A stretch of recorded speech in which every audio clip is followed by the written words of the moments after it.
You don't want to mess with Josh Hoagland's money. He's already juggling grad school, a job, and being a dad of two, yet managed this summer to save up about $31,000 to pay off one of his student loans.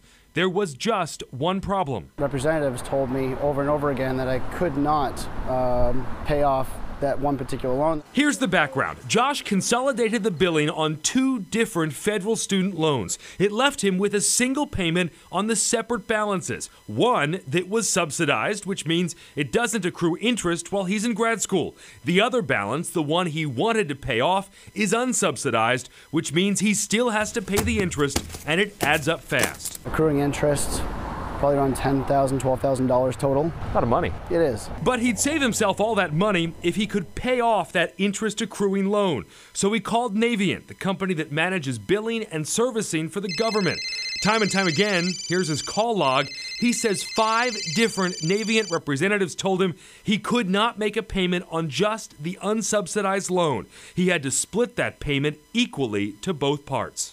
After about the 5th time, I almost gave up. Josh knew he should be able to direct the payment where he wanted it, so he tried a 6th time and says finally a manager reluctantly agreed to his request. He worries other students might not be so persistent. It felt very scripted.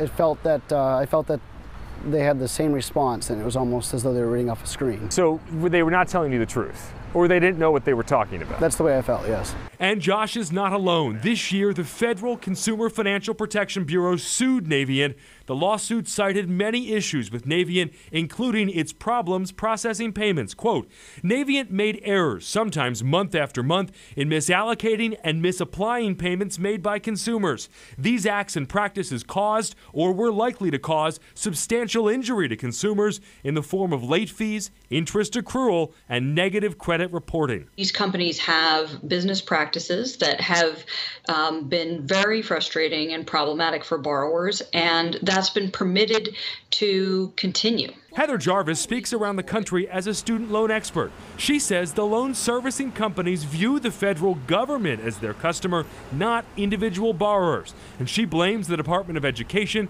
for failing to rein them in. The loan servicing companies have more clout in Washington than individual debtors do. Now, Navient denies any wrongdoing in that lawsuit that was filed by the feds this year. They told us the allegations in it are false. Navient and the Department of Education could not talk specifically about Josh's case, but both tell us that a borrower making more than the minimum payment, this is the important part, should be able to direct it to any part of the loan that they request.